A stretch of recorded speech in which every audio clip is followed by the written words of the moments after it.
იმის მოლოდინი, რა თქმა უნდა, ევროპის ჩემპიონატზე არ გვაქვს რაღაც სუსტი ჯგუფი შეხვდება. მთავარია ჩვენ განწყობა გვაქვს იმისი, რომ გვაქვს მიზანი გვექნება, რა თქმა უნდა, ძალიან რთული, მაგრამ კარგია, რომ მიზანი გვაქვს. ჯგუფიდან გასვლა უნდა დავისახოთ. საკმაოდ რთულ ჯგუფში მოხვდით. კაი ის არის, რომ მოწინააღმდეგეს ყველას ვიცნობთ. საფრანგეთი შესარჩევზე ჩვენ ჯგუფში იყო ერთად. მოხვდით ლატვია მასპინძელი, რომელიც ძალიან უმატებს ყოველ წელს. ვფიქრობ, ჩვენც არა ვართ საჩუქარი დანარჩენი გუნდებისთვის.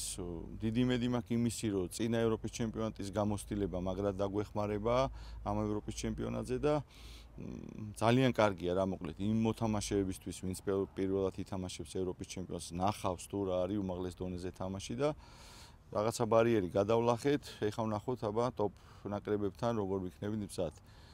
დაგეგმილი გვაქვს მოსამზადებელი, ყველა ეტაპი თითქმის გაწერილია და კაია, ისე უნდა გავაკეთოთ ყველაფერი, რომ აი ზუსტად 20 იანვრისთვის ჩვენი ნაკრები იყოს ფორმის პიკში და ჩვენი მაქსიმუმი უნდა გავაკეთოთ რიგაში. პირველ რიგში, რა თქმა უნდა, უდიდესი პატივი და мотиваცია, პასუხისმგებლობა ეს ყველაფერი ერთად და მოხარული ვარ, რომ მეორედ გავედით ევროპის ჩემპიონატზე ზედიზედ. ჩვენი მიზანი, რა თქმა უნდა, როგორც წინაზე ჯგუფიდან გასვლა იქნება. იოლი მეტოქე ყველამ ვიცით, რომ არ შეგვხვდებოდა ევროპის ჩემპიონატზე 16 გუნდში არ არსებობს იოლი მეტოქე და ამიტომ დავიწყებთ უკვე მუშაობას, მოწინააღმდეგეების შესწავლას, ამხანაგურებით იქნება ბევრი და მაქსიმალურად ვესწრებით მომიზადოთ იანვრისათვის.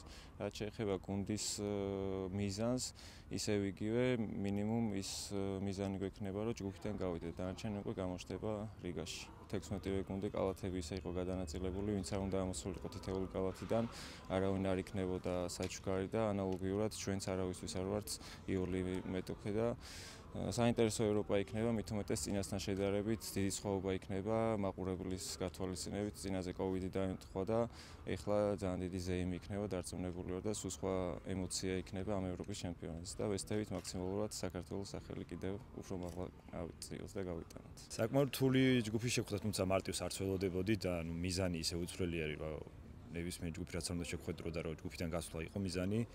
ლატვია მასპინძელი ქვეყანა არის და რა თქმა უნდა რთული იქნება თამაში. ხორვატიას და საფრანგეთის უძლიერესი გუნდები არიან, მაგრამ ჩვენ შევეცდებით, რომ ჩვენი მაქსიმუმი გავაკეთოთ. მანამდეც გვაქვს სანაკრებო ფანჯრები, სადაც შევეცდებით, რომ ნაყოფიერად გამოვიყენოთ და მოვემზადოთ და მიზანი ჩვენი უცვლელია ჯგუფიდან გასვლა.